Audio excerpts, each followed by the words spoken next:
Selamat pagi semuanya. Perkenalkan, nama saya Luciana Jawaga, biasa dipanggil Ella. Terima kasih atas kesempatan yang diberikan kepada saya. Saya akan menceritakan cerpen yang berjudul Berkat Pedagang Buah yang Murah Hati. Pagi itu seperti biasanya, Pak Ali pergi ke pasar untuk berdagang buah. Sudah beberapa hari kemarin, dagangan Pak Ali cukup sepi pembelinya. Bahkan, Pak Ali pun terpaksa memberikan uang belanja istrinya dalam jumlah yang tidak sebanyak biasanya. Namun, hari ini Pak Ali tetap bersemangat pergi ke pasar untuk berdagang. Sebelum sampai ke pasar, Pak Ali bertemu dengan seorang nenek tua. Lalu Pak Ali pun menghampiri nenek tua itu dan bertanya, "Ada apa, Nek? Kok sepertinya kelihatan bingung? Ada yang bisa saya bantu?" Nenek itu pun menjelaskan bahwa ia ingin pulang kampung, tetapi ongkosnya tidak cukup. Melihat nenek tua itu, akhirnya Pak Ali memberikan ongkos nenek untuk pulang kampung. Nenek pun mengucapkan terima kasih dan mengucapkan doa semoga rezeki Pak Ali selalu lancar. Pak Ali pun hanya bisa tersenyum dan terima kasih atas doa yang diucapkan dari nenek itu.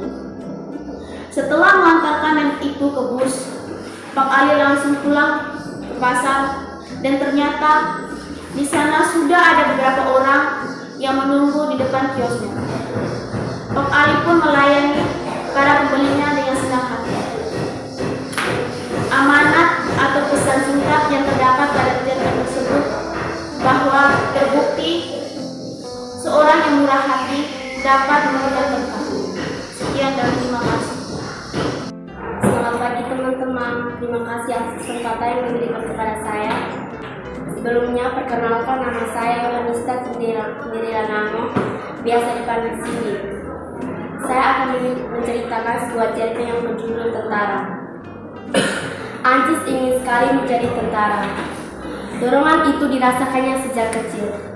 Cerita-cerita kepahlawanan yang dituturkan dalam membuat hatinya tergelembung untuk menjadi seorang pahlawan.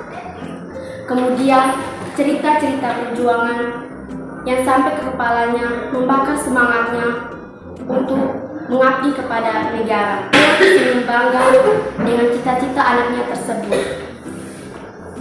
Segala profesi di keluarga kita sudah ada, bahkan ada yang mengabdikan dalam bidang keagamaan. Kini, kalau kamu memang mau mengabdi kepada negara untuk membela nusa dan bangsa, ayah mendukung cita-citamu, nak. Terima kasih, ayah. Tapi, coba katakan apa alasanmu menjadi tentara. Jangan hanya tergiur oleh pakaian, pangkat, dan juga pahlawan. Tetapi, kalau kamu hanya tergiur oleh pakaian, pangkat, orang sipil pun bisa jadi pahlawan kalau ia mengabdi pada tanah air. Kemudian, mendengar pertanyaan ayahnya, Ancis termenung. Setelah menginterogasi dirinya, ia pun melanjutkan, "Memang mula-mula saya hanya tergiur oleh pakaian, pangkat, dan juga fasilitas. Tetapi setelah saya renungkan, saya ingin benar-benar menjadi tentara. Waktunya saya ingin menjadi tentara. Apa salahnya kalau saya menjadi tentara?" Mendengar jawaban anaknya itu, ayahnya tidak bertanya lagi.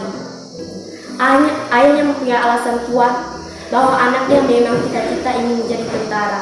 Di dalam keluarga, nama Ancis selalu disebut sebagai Ancis calon perwira. Ayahnya yang menemukan nama tersebut. Sementara, Ancis tidak merasa malu. Dia sangat senang dengan nama tersebut. Suatu ketika, pecah perkelahian antara sekolah Ancis dan sekolah tetangganya. Perkelahian yang bermula dari olok-olokan kemudian menjadi masalah besar, yaitu pertikaian dan penganiayaan.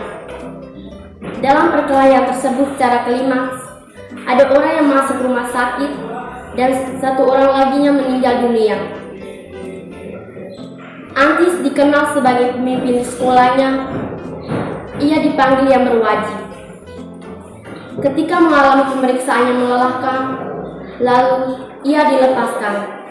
Sejak saat itu, Antis menjadi seorang yang pendiam. Ayahnya berpikir ia menjadi pendiam karena ia masih berduka atas meninggal sahabatnya. Karena yang meninggal itu adalah sahabat karibnya.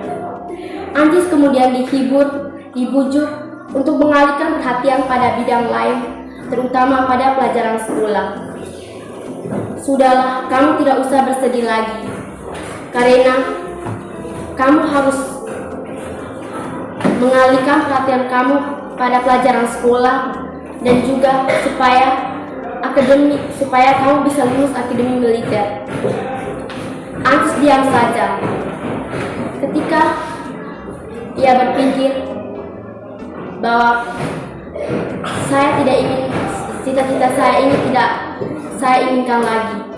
Sebab kalau saya menjadi tentara, teman-teman saya atau prajurit-prajurit saya akan mati. Saya tidak ingin menjadi tentara. Lalu ayahnya berkata, kamu tidak usah takut menjadi tentara. Kalau kamu takut, kamu tidak akan jadi apa-apa. Kamu harus terus berjuang untuk menjadi seorang pahlawan di negeri kita ini. Itu saja cerita dari saya. Sekian dan terima kasih.